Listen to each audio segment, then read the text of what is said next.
ದರ್ಶನ್ ಕೊಲೆ ಮಾಡುವಷ್ಟು ಕಟುಕನಲ್ಲ, ತುಂಬ ಸಿಟ್ಟು ಸ್ವಭಾವದವನು ಅಷ್ಟೇ ಅಂತ ಹೇಳಿ ಮದ್ದೂರು ಶಾಸಕರು ಹೇಳಿದ್ದಾರೆ. ನನಗೆ ಹಲವು ವರ್ಷಗಳಿಂದ ದರ್ಶನ್ ಸ್ನೇಹಿತ, ಆದರೆ ಈ ರೀತಿ ಮಾಡಿದ್ದಾರೆ ಅನ್ನೋದು ಗೊತ್ತಿಲ್ಲ ಅಂತ ಹೇಳಿ ಮದ್ದೂರಿನ ಶಾಸಕ ಉದಯ್ ಗೌಡ ಹೇಳ್ತಾ ಇದ್ದಾರೆ.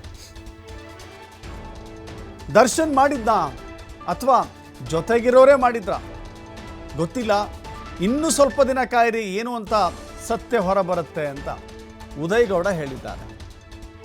ಉದಯ್ ಗೌಡ ಎಷ್ಟು ವರ್ಷದಿಂದ ದರ್ಶನ್ ಸ್ನೇಹಿತರೋ, ಅವ್ರಿಗೂ ಇವ್ರಿಗೂ ಎಷ್ಟು ಒಡನಾಟ ಇತ್ತೋ, ಎಷ್ಟು ಹತ್ತಿರದಿಂದ ಬಲ್ಲವರೋ ಗೊತ್ತಿಲ್ಲ. ಬಟ್ ಈ ಸಂದರ್ಭದಲ್ಲೂ ಕೂಡ ಸ್ನೇಹಿತನ ಪರವಾಗಿ ಒಂದು ಕ್ಯಾರೆಕ್ಟರ್ ಸರ್ಟಿಫಿಕೇಟನ್ನು ಕೊಡ್ತಾ ಇದ್ದಾರೆ.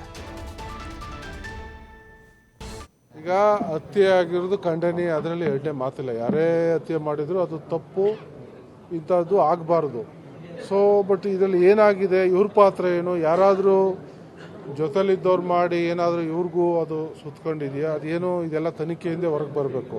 ಸೊ ನಮಗೂ ಅದ್ರ ಬಗ್ಗೆ ಏನು ಮಾಹಿತಿ ಇರಲ್ಲ. ನಿಮ್ಮ ಮುಖಾಂತರ ಏನು ದಿನನಿತ್ಯ ನೋಡ್ತಾ ಇದೀವಿ ಅದೇ ಅಷ್ಟೇ ಗೊತ್ತು. ಆ ಥರ ಕೆಟ್ಟ ಮನಸ್ಸ ಅಲ್ಲ, ಕೊಲೆ ಮಾಡುವಂಥ ವ್ಯಕ್ತಿನೂ ಅಲ್ಲ. ಇಷ್ಟು ಒಳ್ಳೆ ವ್ಯಕ್ತಿತ್ವ, ಸ್ವಲ್ಪ ಸಿಡುಕು, ಮಾತಾಡೋದು ರಫ್ ಅಂಡ್ ಟಪ್ಪು ಅದಿದೆ ಅಲ್ಲ.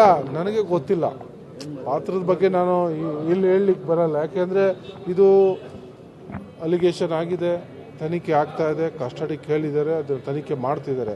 ನಾನು ಅದ್ರ ಬಗ್ಗೆ ನಿರ್ಧಾರ ಮಾಡೋದು ತಪ್ಪಾಗುತ್ತೆ. ಸೊ ಅಧಿಕಾರಿಗಳು ಅದ್ರ ಬಗ್ಗೆ ಈಗೇನು ಕೆಲವೇ ದಿನಗಳಲ್ಲಿ ಅದರ ಬಗ್ಗೆ ಮಾಹಿತಿನ ಹೊರ ಹಾಕ್ತಾರೆ, ಅವಾಗ ಎಲ್ರಿಗೂ ಸತ್ಯಾಸತ್ಯ ಗೊತ್ತಾಗುತ್ತೆ. ಈಗ ಹತ್ಯೆ ಆಗಿರೋದು